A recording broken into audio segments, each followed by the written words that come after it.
రాష్ట్ర మహిళలకు Pulivendula MLA YS Jaganmohan Reddy, Sakshi media నిర్వాహకురాలు వైఎస్ భారతిరెడ్డి, జర్నలిస్ట్ కృష్ణంరాజు బహిరంగ క్షమాపణలు చెప్పాలని ప్రభుత్వ విప్ సెంట్రల్ శాసనసభ్యులు బోండా ఉమామహేశ్వరరావు డిమాండ్ చేశారు.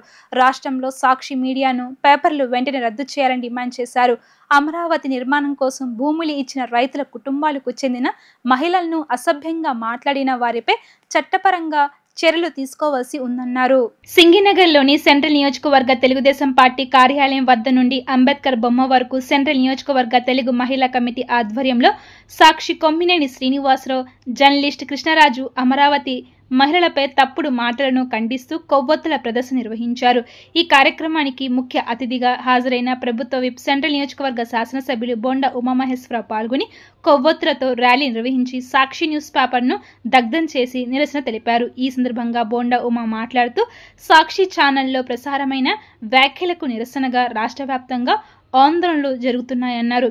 వైఎస్ జగన్మోహన్ రెడ్డి, సాక్షి కొమ్మినేని శ్రీనివాసరావు మరియు జర్నలిస్ట్ కృష్ణరాజు మహిళల్ని కించపరిచేలా చేసిన వ్యాఖ్యలను వేదికగా నిలిచిన సాక్షి మీడియాను నిషేధించాలి అని డిమాండ్ చేశారు. ఆంధ్రప్రదేశ్ రాజధాని అమరావతి కోసం 33,000 ఎకరాలు ఇచ్చినటువంటి రైతులున్న ప్రాంతాన్ని నీచంగా మాట్లాడినటువంటి సాక్షి ఛానల్ను, న్యూస్ పేపర్ను ఆంధ్రప్రదేశ్ రాష్ట్రం నుంచి రద్దు చేయాలన్నారు. ఈ కార్యక్రమంలో సెంట్రల్ నియోజకవర్గ మహిళా అధ్యక్షురాలు దాసరి ఉదయశ్రీ, ప్రధాన కార్యదర్శి పైడి తులసి, షేక్ పర్వీన్, వందలాది మంది మహిళలు పాల్గొని సాక్షి మీడియాను రాష్ట్రంలో రద్దు చేయాలంటూ నినాదాలు చేశారు. రాజకీయ విమర్శలకి రాజకీయ కోణంలో తెలుగుదేశం ప్రభుత్వాన్ని, తెలుగుదేశం పార్టీని తట్టుకోలేనటువంటి వైఎస్ఆర్ కాంగ్రెస్ పార్టీ అమరావతి మహిళల మీద వేశ్యలని మాట్లాడటం అనేది చాలా దుర్మార్గమైనటువంటి భాష. అది మళ్ళా దాన్ని సమర్థించుకునేటట్టుగా సజ్జల రామకృష్ణారెడ్డి కానీ, జర్నలిస్టు పేరుతో ఉన్నటువంటి కృష్ణరాజు కానీ, అలాగే శ్రీనివాసరావు కానీ, వీళ్ళందరూ కూడా ఒక కుట్రపూరితమైనటువంటి వాతావరణంలో అమరావతి మీద విషం కక్కుతున్నారు.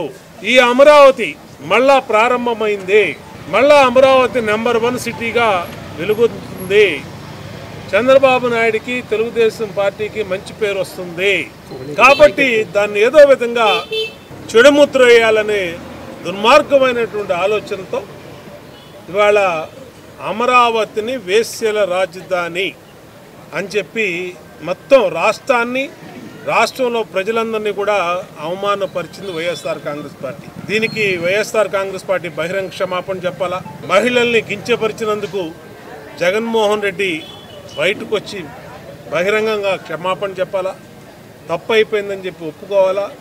చట్టపరంగా కూడా ఇలాంటి వ్యాఖ్యలు చేసినటువంటి వాళ్ళని పూర్తిగా వాళ్ళ మీద కఠినమైనటువంటి, న్యాయపరమైనటువంటి, చట్టపరమైనటువంటి చర్యలు తీసుకోమని ఇవాళ సమాజంలో మహిళలందరూ కూడా బయటకు వచ్చి మాట్లాడుతూ ఉన్నారు. దుర్మార్గం. ఎందుకంటే ఏ మహిళైనా ఒకటే, ఏ మహిళనైనా మనం గౌరవించే సంస్కృతి మంది. అలాంటిది అమరావతిలో ఉన్నటువంటి మహిళలందరినీ, మరి అమరావతిలోనే జగన్మోహన్ రెడ్డి నివసిస్తూ ఉన్నాడు. మరి అమరావతిలోనే ఉన్నటువంటి వైసీపీ నాయకులు, మరి వాళ్ళ ఇంట్లో వాళ్ళు ఏమవుతారో కూడా ఒకసారి ఆలోచన చేయాలి.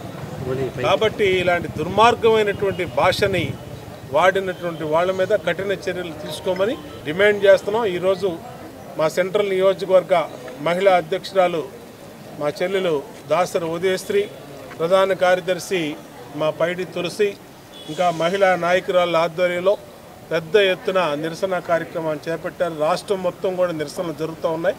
ఇప్పటికైనా ఇలాంటి వ్యాఖ్యలు చేసినటువంటి జగన్మోహన్ రెడ్డి పార్టీ మహిళలందరికీ క్షమాపణ చెప్పాలని డిమాండ్ చేస్తారు.